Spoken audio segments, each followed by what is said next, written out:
Hello and welcome to Concert 101, a video introduction to the next concert by the Tasmanian Symphony Orchestra. We've got 3 works on the program, starting with a piece by Australian composer Richard Mills.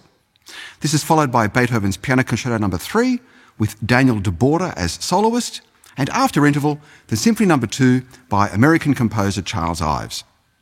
On the podium is Johannes Fritsch, the TSO's principal guest conductor. Let's make a start on the music, as I've got quite a bit to say. Richard Mills's chorale meditation on Heut triumphiert Gottes Sohn takes as its starting point an organ prelude by Johann Sebastian Bach, Heut triumphiert Gottes Sohn, or in English, Today the Son of God triumphs. Bach's prelude is itself based upon an older piece of music, a chorale, or Lutheran congregational hymn for the Easter season. So there are 3 layers at work in Richard Mills's piece. The original chorale tune, which dates from about 1590, Bach's embellishment of it, and Mills's reimagining of the Bach setting. Mills wrote his chorale meditation with the TSO in mind.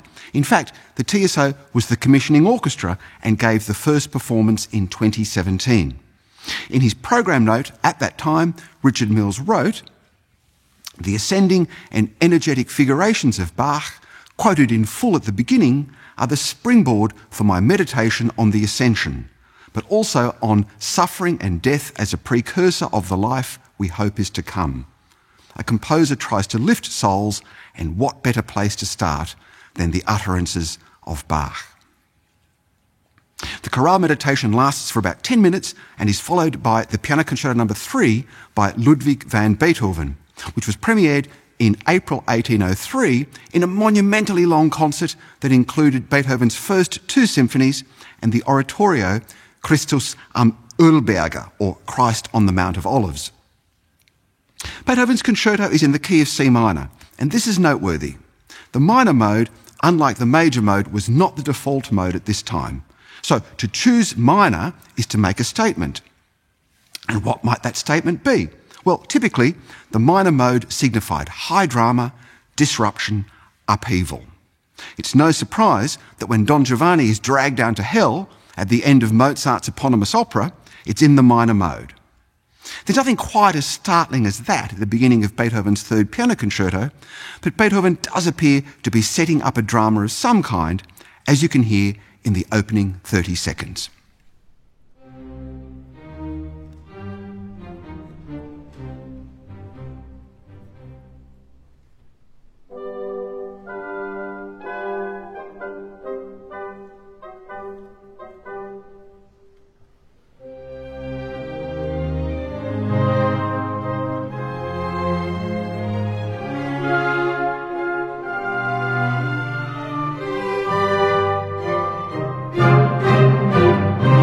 As mentioned, the key is C minor. All minor keys have a closely related major key, and the closest key to C minor is E flat major, which is conventionally regarded as Beethoven's heroic key, as it's the key of the Symphony No. 3, the Eroica, or Heroic Symphony. Less than a minute into the 3rd piano concerto, the music slides into E flat major, and listen now to how heroic that opening theme sounds.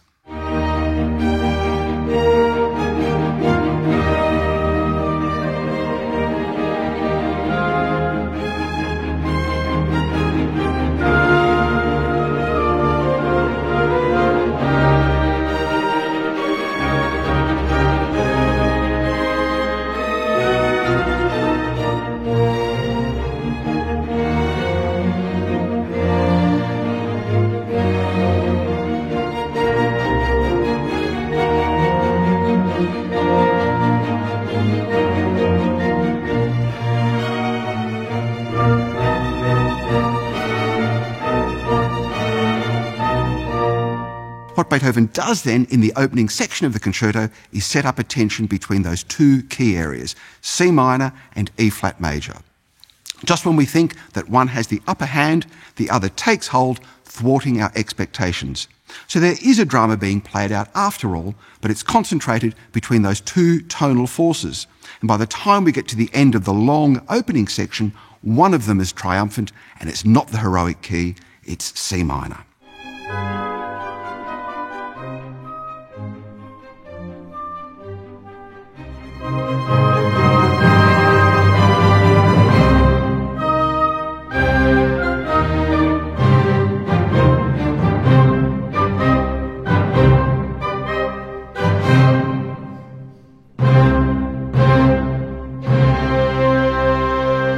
We're now about 3.5 minutes in, and we still haven't heard from the main protagonist, the piano.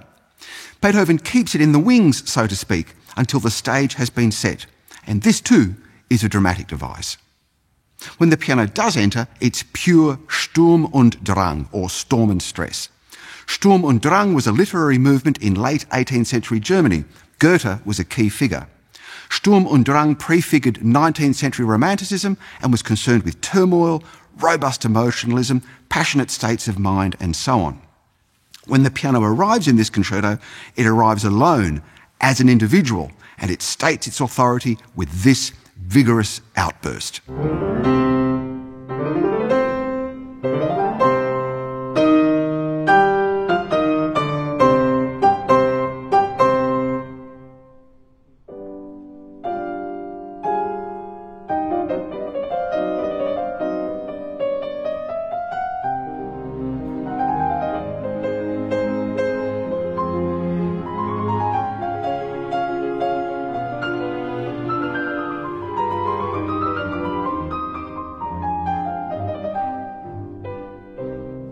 So, as you could hear in that excerpt, the piano veers between gestures that are authoritative and forthright and ones that are rather more conciliatory and delicate.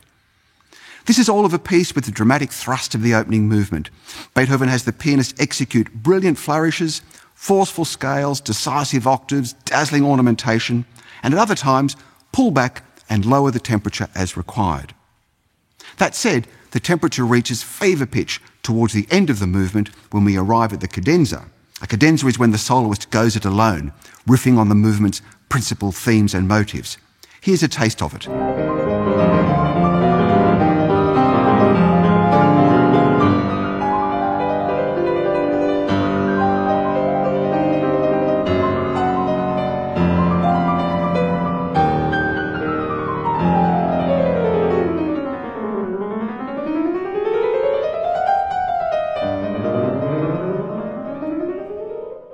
The slow and reflective second movement, which has the tempo marking largo, offers an oasis of calm.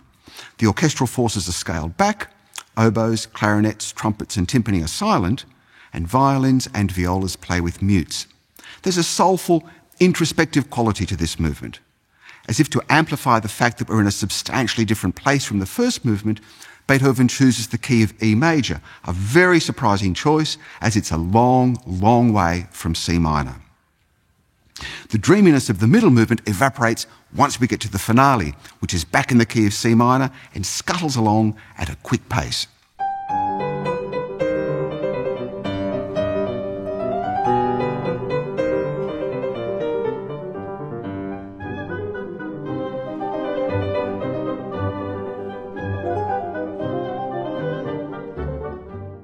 This movement's in rondo form, which simply means that it makes use of a refrain, the theme we've just heard, that returns again and again, interspersed with contrasting episodes.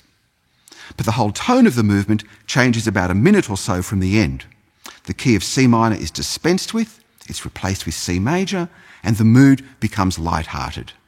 Beethoven even changes the time signature. We go into 6/8, which brings a jocular lilt. It sounds like this.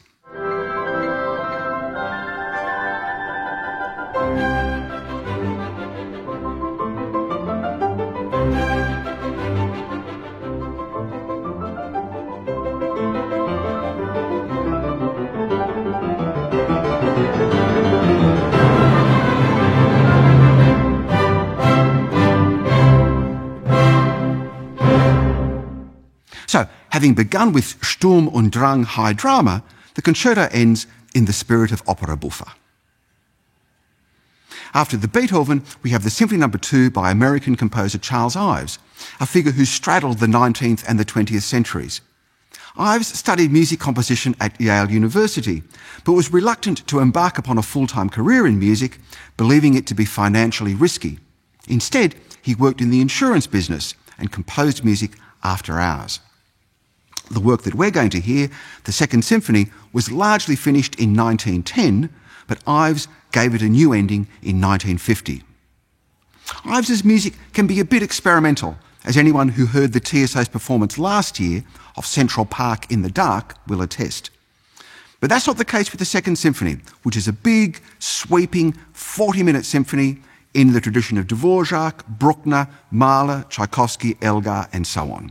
In other words, the big guns of the late 19th and early 20th centuries. All of which is to say, don't be put off by what's probably an unfamiliar piece of music, as this symphony is approachable and rewarding. What Ives has done in this work is marry the European symphony with some down-home American idioms. If you're an American, you're likely to recognise many of the tunes that make their way into the symphony. These include Wake Nicodemus, an abolitionist song, the gospel song Bringing in the Sheaves, Columbia, the Gem of the Ocean, America the Beautiful, and Camptown Races. I'm familiar with some of these tunes, mainly from watching Warner Brothers cartoons as a kid, and you might recognise many more. But even if the American melodies are unfamiliar to you, you're likely to grasp the popular origins of a lot of what you hear, because these tunes are melodious, unpretentious, and catchy. The symphony's in 5 movements, and at its heart, in the centre, is a slow movement marked Adagio cantabile.